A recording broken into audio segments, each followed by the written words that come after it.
Asensio does a fantastic job playing the role of Luciana, a young immigrant to America, undocumented, whose life gets more and more desperate as she struggles to find work without citizenship. It's a story that isn't new. However, Asensio shows us a brand new dark side of this familiar tale.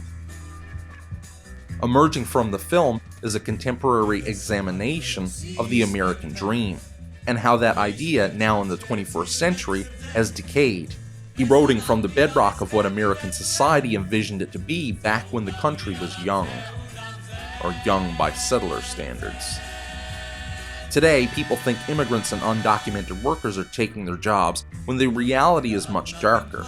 Because women such as Luciana, they're forced to seek out jobs far worse than the majority of American-born citizens will ever have to do.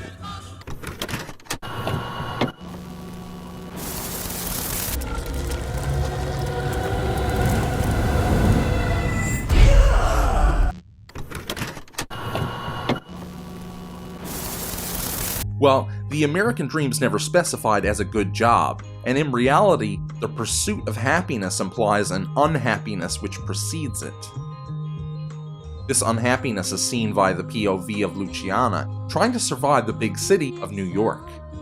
She's caught somewhere between a hopeful working-class existence as a nanny to rich kids, and a much darker world of the lowest of the working class, where the woman's body is a commodity, where economic survival drives women without privilege to do whatever is necessary in order to make money for survival.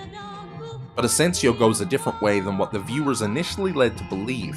She pivots from the idea of sex work that might feel typical of a film such as this one. Luciana's American dream leads her to a strange place where rich people pay to see strange and dangerous things. Something we see that's not always portrayed in film is how the so-called American dream pits immigrants against one another. Immigrants, no matter where they're from, often need to stick together, or else nobody is there for them in a new country. Sometimes not even other immigrants, depending on the pay if it's good.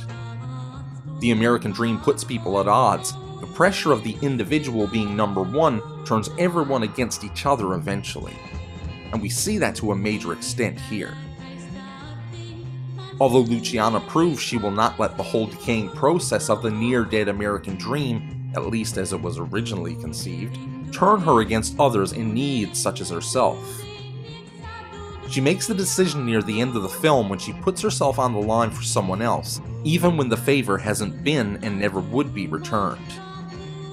Luciana proves herself a good person, unwilling to let her experiences as an undocumented citizen in the uncaring streets of America break her will. Seems kind of silly, don't it? We're busting our asses to send them back, and respectable business people are paying to bring them in. There's a significant amount of insect imagery in Most Beautiful Island. With such a dark atmosphere, the mood and tone both unsettling all the way through, this imagery seems to play into the idea of a deteriorating American dream, as well as the dangers inherent in the search to find it. Such as the duct-taped hole in the wall by Luciana's tub, behind which hides teeming rows of cockroaches. This image is symbolic of the barely existent threshold, separating immigrants from the disgusting, the figurative insects infesting their environment, and it's an early sign of a lurking hideousness just underneath everything Luciana experiences. And it's also a metaphor for her own mental state. On the surface she's okay, but digging deeper a little we see the infestation growing in her mind, the darkness that's always threatening to consume her. Perhaps my favorite image comes right at the end. After a horrific near-death, or at the very least near severely ill night, Luciana spends a tiny bit of money for an ice cream. Her own, not for the bratty kids to whom she plays nanny. She licks her cone, a slight smile on her face, because she survived.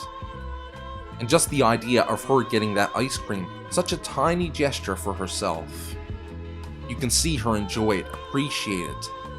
And in that moment, the viewers led to the notion that those who struggle so hard in such desperate, dangerous ways are oftentimes much more appreciative of the normal things the rest of us take for granted.